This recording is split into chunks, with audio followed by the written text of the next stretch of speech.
elle faisait super mal, mais moi à chaque fois je restais comme ça, genre je pleurais pas et je voyais mes sœurs étaient ça fait mal et tout ça. Et je sais que je suis résistante à la douleur sur une échelle de 1 à 10, j'allais te répondre j'ai mal à 2 par exemple, alors que je me considère comme résistante à la douleur. Donc quand la preuve, une fois que excuse-moi, il y avait eu un accident à la maison, tu t'étais presque percé le tympan avec la table basse et on t'a emmené pour opérer pour coudre. On l'a cousu à vif. Ils avaient dit qu'on ne pouvait pas faire d'anesthésie parce que c'était déjà, ça gisait et puis c'était au niveau de la tête. Et puis la fille, elle n'a pas bougé. Elle a pas dit aïe et je suis restée là dehors. C'est le papa qui était dedans et même le personnel médical dit mais elle est incroyable cette petite. Elle a même pas dit un mot pas intéressé pour dire que elle sait supporter la douleur. Mais c'était voir ma fille pendant des années se tordre de douleur pendant la période des menstrues. J'étais dépassée.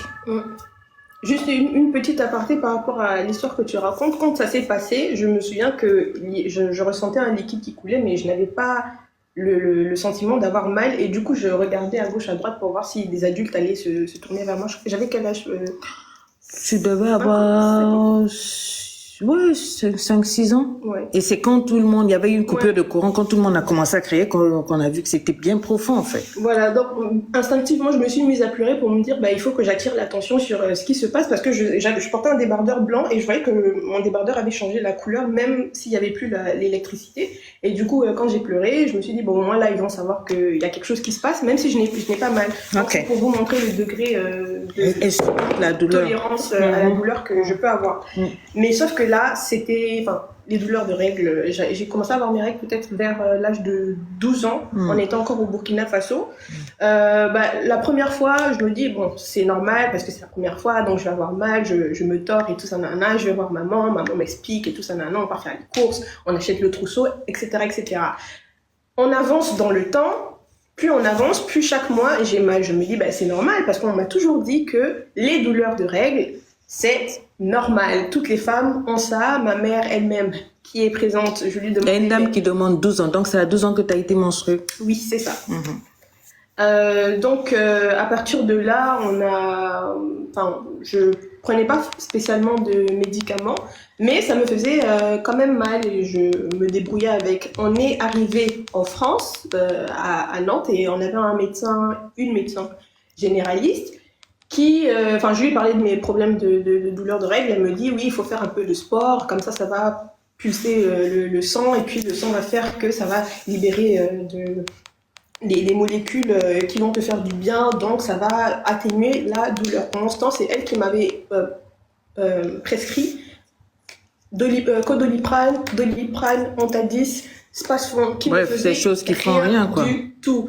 Et moi, je lui disais, mais madame, c'est pas normal parce que je suis aussi constipée. Genre, c'est pas normal. Et je me retrouvais à boire 3,2 litres d'eau avant les règles, pendant les règles et après les règles pour vraiment libérer le transit intestinal. Selon ce que le docteur avait dit, ouais. Voilà, et donc j'avais fait mes recherches et tout ça, je suis tombée sur des trucs un peu farfelus. Il y avait des gens qui pratiquaient l'urinothérapie, il y avait des gens qui disaient quoi, machin.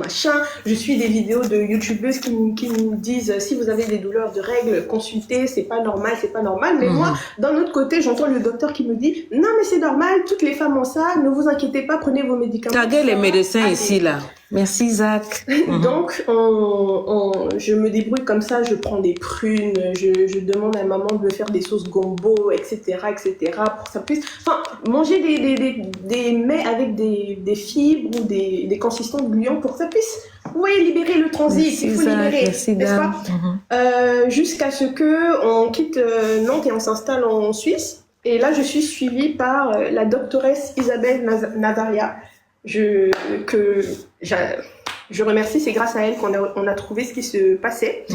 Les premières échographies, on a fait des échographies abdominales et on a vu qu'il y avait une petite boule qui se nécrosait quand j'avais mes règles. Nécroser, ça veut dire quoi? Ça veut dire que ça se remplit de sang et ça se durcit. Vous voyez, quand vous vous blessez, le sang, c'est rouge au début et après ça devient un peu noir. Mais imaginez ça à l'intérieur de cette boule-là. Et cette boule-là, elle était même pas grande, ça faisait, 3 mm de diamètre. Donc c'était peut-être ça. Voilà. Donc, vous imaginez une petite boule comme ça qui est stockée vers votre intestin. Je pensais que c'était l'appendicite parce que ma grande sœur avait été opérée de ça, donc je me disais bon c'est peut-être ça, mais en même temps qu'est-ce qui se passe? Donc elle m'a dit c'est peut-être un fibrome. Donc à tous ceux qui ont écrit fibrome dans les commentaires, vous n'étiez pas loin. Attends, il y a quelqu'un qui a dit que oui, à ton âge, quand tu avais ça, tu dis à ta maman de faire la seconde boue. À ton âge, tu devrais pouvoir faire cette sauce-là. Sauf que ce que vous n'écoutez pas, on vous dit qu'elle était couchée.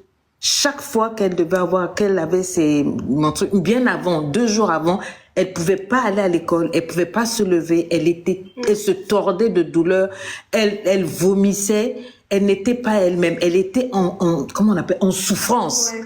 Donc, dans souffrance, là, tu vas te lever pour aller faire gombo. Mon frère, faut pas m'énerver. Alors, toute la famille savait que, quand Aurore a ses règles, vraiment, aider-la au maximum. Parce que, en fait, je me déplaçais même, comme ça. Je me couvrais parce que ça faisait hyper mal. Elle souffrait, l'enfant. Je souffrais, donc maman était là, papa priait, voilà, il prie. On essaye tout ce qu'on peut, les massages, les tisanes. Je me suis même fait une bouillotte. D'ailleurs, petit tips, si vous n'avez pas assez d'argent pour acheter une bouillotte ou que vous voulez juste tester, faire des choses vous-même, vous prenez une chaussette propre, longue, pas les soquettes, et vous mettez du riz que vous n'allez pas utiliser et vous recousez le dessus et vous mettez la chaussette au micro-ondes et ça vous fait une petite bouillotte. Et ça te soulageait un peu? Ça me soulageait 1 point sur 10. Okay. D'accord. Ok. Et après c'était la solution que j'avais trouvée. D'un autre côté, la doctoresse en Suisse me disait prends les médicaments avant que la douleur n'arrive. Je me suis dit mais attends, je vais pas me retrouver à me droguer alors que peut-être que je suis plus tolérante que ça à la douleur. Peut-être que parce qu'il y a des fois peut-être ça fait pas trop mal. Il y a des fois c'est vraiment dur, ça fait hyper mal. Mais il y a des fois ça peut aller, je peux me débrouiller. Donc elle me dit prends les médicaments avant. Et puis tu me diras comment ça s'améliore. Donc on m'a mis sous pilule non contraceptive. Donc là, c'est pas une pilule pour quand on a des rapports sexuels, c'est vraiment pour gérer les hormones. Parce qu'on s'est dit, la seule solution qu'on a trouvée, c'est de pouvoir stopper mes règles pendant quelques mois. Vous vous rendez compte? Et ensuite, je les fais couler tous les 3 mois. C'est-à-dire que je vais prendre la pilule en continu. La chisa de Xavier est arrivé ici, Xavier, wow. Pardon, continue. It's fine. Donc, merci. Pour pouvoir bloquer les règles pendant 2 mois, souffler un peu et les laisser tomber, je sais pas, avant les grandes vacances, comme ça, après je reprends 3 mois, ça ne coule pas, je peux profiter de mes grandes vacances, etc., etc. Et pendant ce temps, quand ça arrive, je prends mes médicaments avant et tout ça, nanana. Ça marche, vous n'êtes pas en train de vous droguer, ne vous en faites pas, le corps est bien fait, Dieu fait bien les choses. Si vous prenez les médicaments et que ça n'a pas, que vous n'avez pas de douleur, le corps va éliminer comme il devrait. Il élimine l'urine ou quoi que ce soit, voilà. Donc, ce qu'elle m'a expliqué, c'est ça, moi je n'étais pas d'accord. Bloquer les règles, là, ça m'a, dans mon esprit, je me dis, ouais, mais il bloque le corps doit liquider ça doit sortir. J'étais vraiment. Ouais, maman, c'est difficile. Mais en même temps, quand tu vois ton enfant se tordre de douleur, il y a des fois, je me réveillais à 2h du matin et j'allais chauffer ma bouillotte parce que je voulais pas réveiller les autres qui sont en train de dormir pour demander est-ce que vous pouvez m'aider, s'il vous plaît, allez chauffer ma bouillotte et tout. Les parents sont en train de dormir. Il y a des fois où j'allais voir maman, je disais là, je peux vraiment pas et tout. On est allé aux urgences 2 fois, je crois. Tu sais de ça. 2 fois, on est allé aux urgences parce que ça n'allait vraiment pas. Ils m'ont mis les perfusions avec de l'eau pour pouvoir me libérer de ce calvaire, mais ça ne fonctionnait pas. Donc, pour revenir aux médicaments, ce que ma doctoresse a expliqué, c'est que si vous prenez le médicament avant la douleur, si vous voulez, on va dire, il y a des petites molécules qui sont là et qui vont s'étendre. Si vous prenez le médicament avant, c'est comme s'il y aura des gardes du corps et dès qu'ils vont commencer à vouloir à faire grandir la douleur, eux ils vont venir neutraliser. En fait c'est ça qui se passe. Donc vous n'êtes pas en train de vous droguer si vous prenez les médicaments avant la douleur de règles.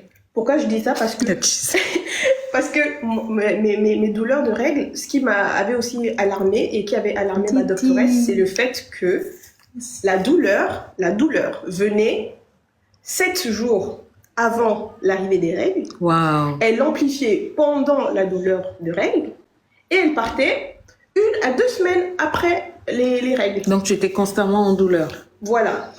Et les médecins disaient quoi? Parce qu'on a vu plusieurs médecins, ils disaient tous quoi? Ils disaient que c'est normal d'avoir des douleurs de règles. Le temps qu'elle comprenait, donc, quand vous avez vos règles et qu'elles sont douloureuses, ce n'est pas normal. Ouais. Arrêtez, chers médecins, de nous dire que c'est normal.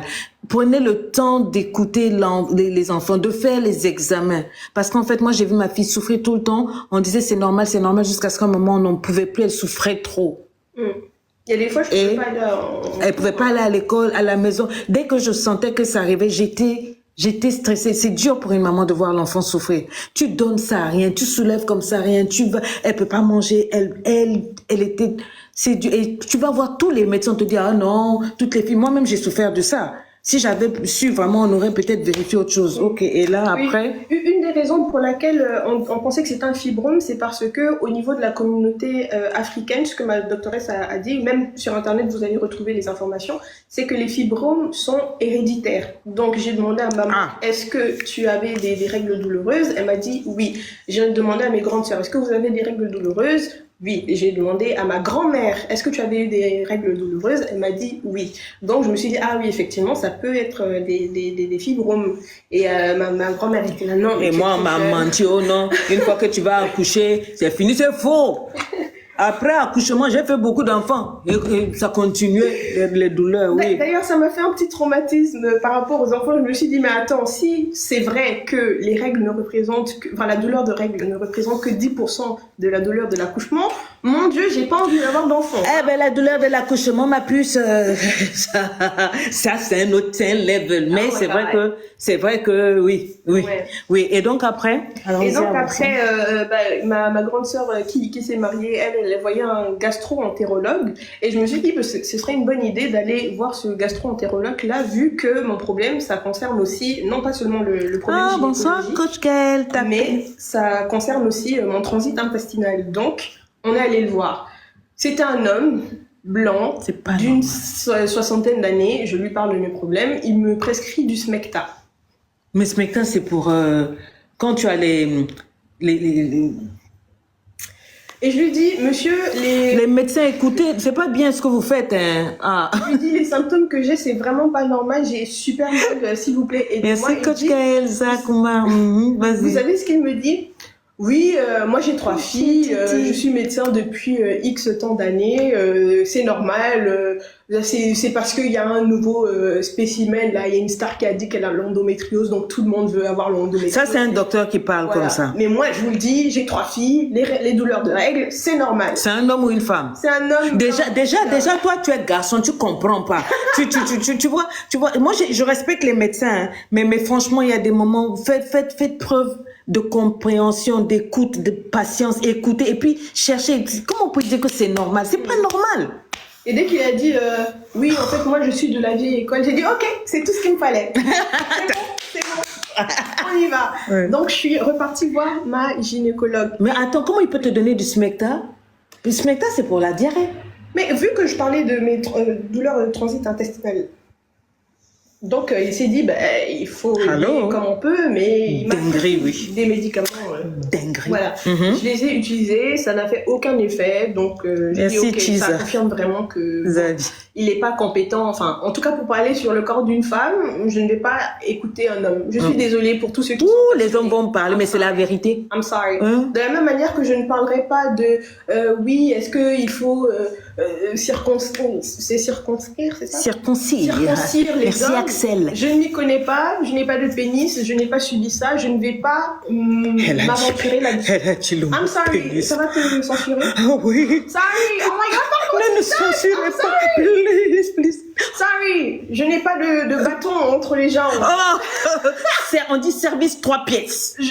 Écrivez ça, service 3 pièces, my friend. Ça ne me concerne pas pour l'instant, donc sorry. Voilà. Ok, et donc pour le moment tu tâtonnais encore, tu cherchais, tu savais qu'il y avait un problème, d'accord. Ce qui m'aidait énormément, c'était, comme ma doctoresse avait dit, de prendre les médicaments avant la douleur des règles, et ça faisait quand même un gros soulagement. Je suis passée d'une douleur de 10 sur 10 à, si vous voulez, 7 sur 10. Oh, c'était déjà mieux. Voilà, donc c'était beaucoup mieux. En plus, je prenais la pilule en continu, donc ça me permettait de respirer. Donc, 7 sur 10, on avait trouvé le bon combo. Et ma gynécologue me dit, quand même, je ne peux pas vous laisser comme ça.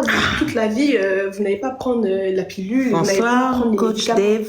Donc, ça, c'est ça, on dit, docteur, je ne peux pas vous laisser comme ça. Tu vois la personne qui souffre, tu dis, bah, c'est moi, j'ai déjà eu 3 filles, je suis de la vieille école, prends ce médicament.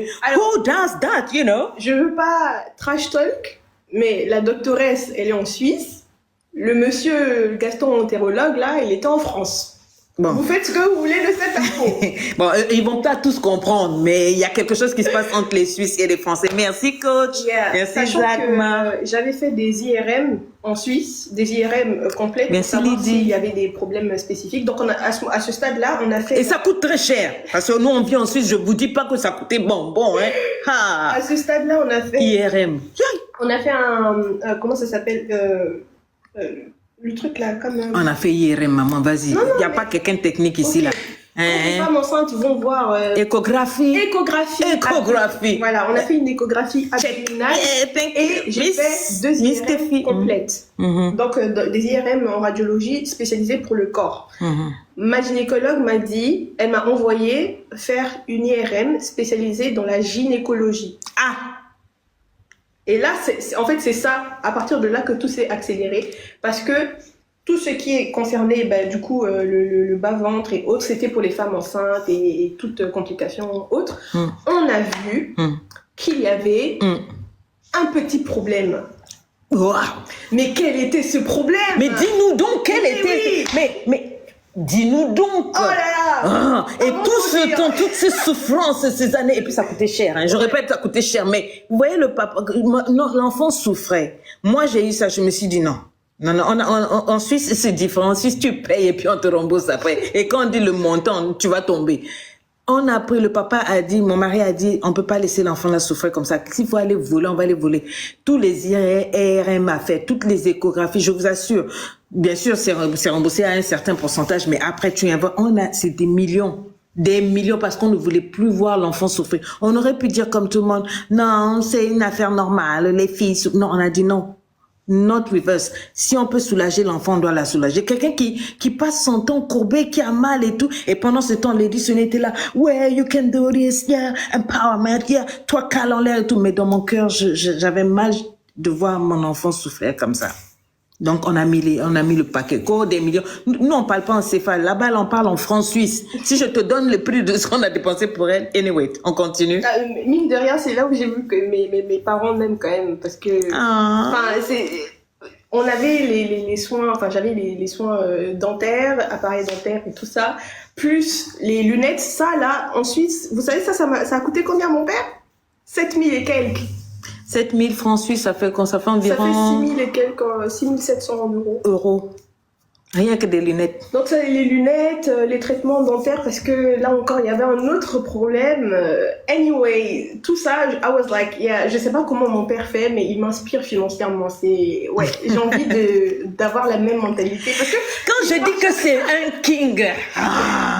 Il parle jamais d'argent et tout, il répond toujours aux besoins, tout le monde vit convenablement, personne ne meurt de faim ni de soif, on a un toit, il paye l'école, l'école en Suisse, mon Dieu, j'ai vu une facture. Et c'était des écoles privées, hein. Oh my God. Tous les enfants écoles privées. Donc oui, mon père, il m'inspire, mais je crois qu'il a fait un cours, non, avec toi? Oui, on en a fait 2. Il a fait des cours, les cours que vous ne voulez pas acheter, où il enseigne comment être heureux, comment prendre soin de sa femme, comment s'occuper de sa famille, comment budgétiser aussi, non? Oui. Comment vous orienter, parce que lui, c'est un directeur des ressources humaines. Comment vous orienter quand votre carrière est bloquée, vous savez pas comment faire pour passer à un autre level, ou bien réorienter votre carrière, ou bien vous lancer dans telle filière et tout. On a fait des cours ensemble. Vous savez que j'ai des cours, j'ai la formation LEI, j'ai la formation spéciale célibataire qui va commencer en novembre, la formation LEI 3 mois, et j'ai des cours numériques qui sont là sur le site que les gens prennent, qui leur font un bien énorme. Yes. Donc, vous voulez savoir ce que j'avais? Il faut partager le live et envoyer des cadeaux. Allez, on partage, tout le monde, allez, partagez, cliquez, partagez, et on tapote. Ouais. Merci pour les cadeaux. Donc, on demande si tu as fait un ultrasound. C'est ça, en fait, l'ultrasound. IRM, Ultrasound, si c'est ce que tu appelles ultrasound. La Chisa de Xavier, what are you doing here? Merci, partagez. Elle va nous dire, c'était quoi finalement? Parce que beaucoup de femmes parmi nous, on pense qu'on a l'endométriose parce qu'il y en a qui en ont tellement parlé, donc les médecins ne cherchent même pas. Et en fait, c'était autre chose. Autre chose. Merci, tonton Dave, coach, oui. Et c'était quoi? Oui, justement, je vais leur montrer, ça sera plus parlant. Faut pas nous faire peur avec des images dignes de l'enfer. Pour ceux qui sont sensibles, fermez les yeux ou écoutez juste. Nous, on est nègres. Quand on nous dit fermer les yeux, c'est là que nous, on ouvre. Là, qui ça? Ok, je vais vous montrer 4 phases de l'utérus. Ok? What is this? Je sais pas si vous arrivez à voir. Oui, on voit. Tout ici en haut, c'est un utérus dit normal, le plus commun. C'est-à-dire que ce qu'elle m'a expliqué, c'est que quand on est dans le ventre de la mère, on est formé de la gauche à la droite, ce qui expliquerait que là on a un petit, c'est quoi le bec de Cupidon, enfin le bec de lièvre. Non, pas bec de lièvre, c'est comme ça. Mais là, le petit pont là, comme ça. Parce que en fait, on est constitué de gauche à droite et il serait. Attends, est-ce que vous savez qu'on appelait ça le bec de Cupidon? Ça. Je dis peut-être des bêtises, mais c'est un truc avec Cupidon. Un truc. Les lives de Lady Sonia, on sort moins bête. Hein. L'arc de Cupidon. Oh bon, faut savoir, hein, c'est l'arc de Cupidon. Ok. On a dit arcade de Cupidon. Et l'autre c'est arc de Cupidon. Arc de pu. Il y a Cupidon dedans. Yeah. Donc voilà. Tant qu'il y a Cupidon, on prend le reste là, on laisse. Hein? De la même manière que vos reins sont constitués, que vos poumons sont constitués, tout ce qui a une paire, on a été constitué dans le ventre de nos mères, de la gauche à la droite, ils ont fusionné. De la gauche à la droite. Donc tu as été conçu ici, tu es venu à droite, oui. Donc sur ces images-là, plus on descend vers le bas, plus les cas sont rares. Devinez, essayez de décrire en commentaire, moi j'étais le cas numéro combien? Il y a le 1, le 2, oui, le 3, le 4. Waouh, ça c'est un utérus ça? Oui. Oh my God. Et écrivez, vous pensez que je suis à quel niveau? Il y a le 1, le 2, le 3, le 4, le 5. Ah, d'autres mettent 5. Beaucoup sont en train de mettre le 5. Beaucoup. Ah, il y a d'autres qui ont mis le 3, le 2. Remets encore une dernière fois. Alors, est-ce qu'elle était à ce niveau-là? Ça semble un peu sérieux, hein? Découpé façon, ça c'est l'ovaire, ça c'est l'utérus. Ah ouais, alors 1, 2, 3, 4, 5. Vous pensez qu'elle était où pour avoir autant de douleurs comme ça? Donc, je vous laisse prendre en capture d'écran si vous voulez emmener ça chez vous au gynéco ou montrer peut-être que ça vous concerne, ne sait-on jamais. Ouais. Donc, comme vous pouvez le voir, il y a plusieurs formes d'utérus qui n'ont pas forcément fusionné complètement. Ok. Pour ceux qui ont dit le 9. Pour ceux qui ont dit le 2, vous vous trompez, on est bien plus bas. Ceux qui ont dit le 3, vous vous trompez, on est bien plus bas. 4, non plus, on est bien plus bas. Merci, Coach Audrey. Ceux qui ont dit le 5. C'était ça. Le numéro 5. Et dans le numéro 5, moi, j'étais celui-là. Là. Wow, donc c'est ton utérus qui est divisé comme ça. Voilà. C'est-à-dire que si vous voulez, j'avais 2 endomètres. Et bien évidemment, donc quand ça s'est formé, voilà, il y en a un, il a fini la course tout seul, et l'autre, il s'est fermé sur lui, en laissant une toute petite espace pour pouvoir laisser écouler le sang, mais Merci, Coach Audrey.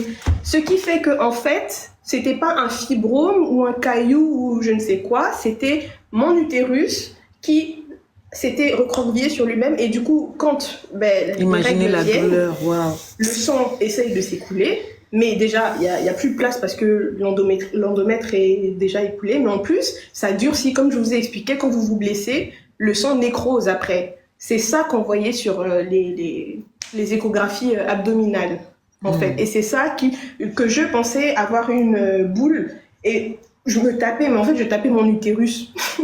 Voilà, j'avais une malformation utérine. Et ça s'appelle un hémi-utérus. Voilà, avec cavité rudimentaire. Non, c'est ce que j'avais. Une fois qu'on a vu ça avec l'IRM, ma gynécologue m'a envoyé prendre rendez-vous au HUG de Genève, là où j'allais me faire opérer. Et celui qui allait m'opérer, elle m'a dit, ça c'est la crème de la crème. J'ai travaillé avec lui depuis 10 000 ans. Il fait bien son travail. Tu peux aller avec toute ma bénédiction, ma confiance. I was like, okay, I'm gonna trust you because it's a man. Tu vois, c'est un homme. Est-ce que t'es sûre que... Elle a dit, vas-y, Aurore, vas-y. I was like, okay, on tente le tout pour le tout. Lui, il a regardé l'IRM. Il s'est dit, je dois quand même contacter celui qui m'a formé. Et là, je te renvoie à Saint-Ouen.